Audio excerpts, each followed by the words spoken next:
Hello and welcome to my channel. I have here the Humber Mk2 model kit from Revell. This consists of 65 parts and is in 1 in 76 scale and is rated level 4 for difficulty. On the back we have a guide for what colours we'll need when it comes to painting. So let's get this box opened and see what we have.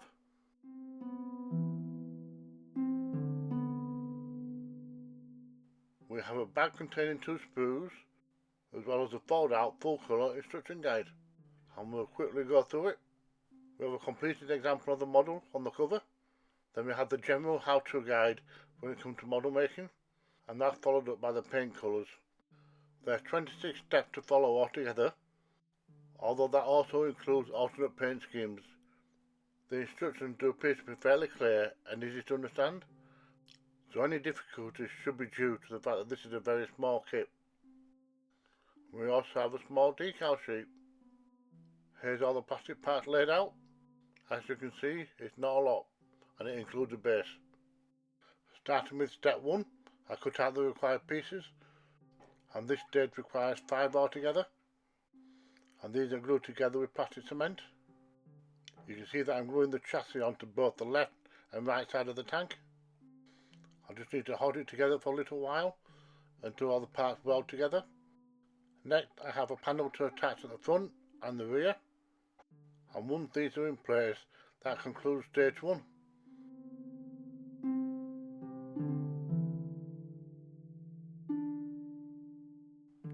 Stage 2 requires 3 pieces, and we're going to work on one side of the tank. We have this short ladder to attach along with 2 wheel arches. Unfortunately, the second wheel arch was already broken in 2 on the sprue, so I carefully glue this into place, hoping nobody will notice. And once there's some paint on this, it'll look like one solid piece. For stage 3, we have the opposing side to do, and that consists of only 2 wheel arches. And then we're going to put this to one side for a little while, because for stage 4, we're going to start working on the top section. And the first thing I'm going to attach is the turret. I have to attach this with only a drop of glue, because this needs to be turnable. At the back I've already attached 2 separate panels, and there's one more to go on. And that's looking good. And next I need to glue both the top and bottom half together. Thankfully this slots into place fairly easily, although for a bit of extra insurance I wrap it in a rubber band to keep the parts together, and this should reduce the chances of any gaps forming. For stages 6 and 7, I've got the axle to glue to the drive shaft, both front and rear, and it's just a matter of carefully lining them up, as the drive shaft needs to point upwards towards the vehicle. Then stage 8 is just a matter of gluing them into place. You can hardly go wrong here, as they have grooves to slot into. The front section also has a couple of very thin rods which will need attaching to the wheel arches, so that should help distinguish which one goes where. Stage 9 involved painting the tank commander, but we're going to save the painting for a later stage. So for stages 10, 11 and 12, we're going to assemble the gun. There's a lot of very small parts here, it's going to be quite hard to see, but hopefully once it's done, the gun should be able to move up and down. First I need to align them up before the glue sets. Next we have the grenade launcher and floodlight to attach. And while that's set, we can glue the top and bottom half of the turret together. And there's also a small triangular piece to go onto the back. I have no idea what this is, I'm just following instructions. Next we can glue on the front section and attach the guns, and that slots into place very nicely.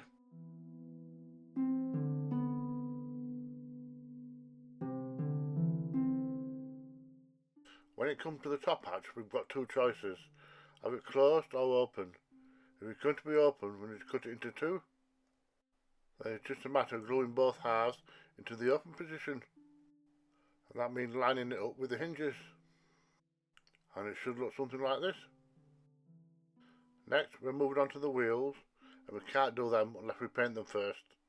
It's much easier painting them while they're on the sprues. The only downside is that we need to do some cleaning up when we remove them.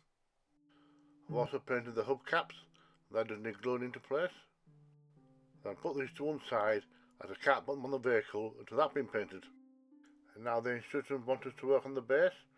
This is fairly quick and easy, as it only consists of 4 pieces, and 2 of them consist of the corner of the blown out building, and the last piece is this partially submerged tyre, and that sits in this waterlogged crater.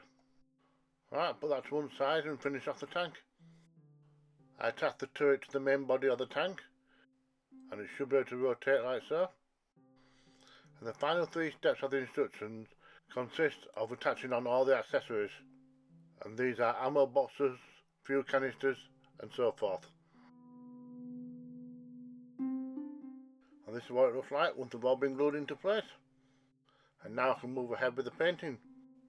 I'd already primed everything by the way on the sprue, so now I can crack on with the actual painting. It comes with 2 different options. I chose the second one, and that one had the camo pattern on it, so I do my best to replicate. While that's drying, I turn my attention to the base. So I start off with a clear light colour, then build my way up to a muddy colour. And I also paint the plaster on the broken wall in an off-white colour, and then stain it up. The tank commander is now painted and can be glued into place. And I also glue on the wheel while I'm at it, and that also includes the spare which goes on the front of the vehicle. Because this vehicle is so tiny, I need a little bit of extra help in order to bring out all those details, so I'm using a brown panel liner for that task, as this will seep into the places the normal paintbrush can't. Returning my attention to the base now, I'm applying weathering powder to try and make the dirt look more natural.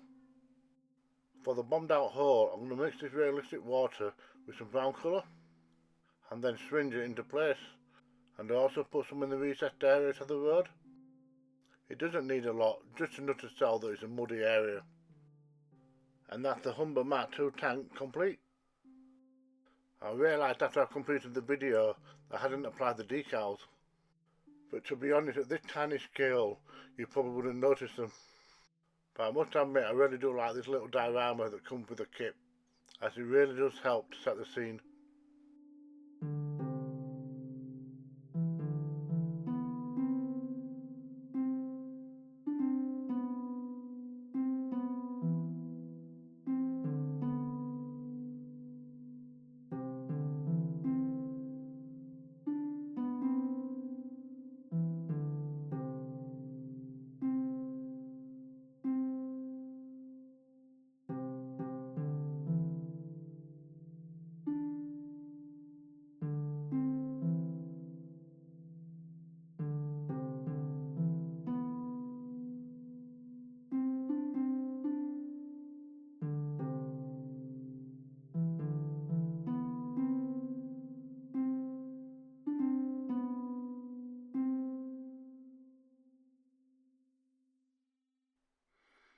Thank you for watching.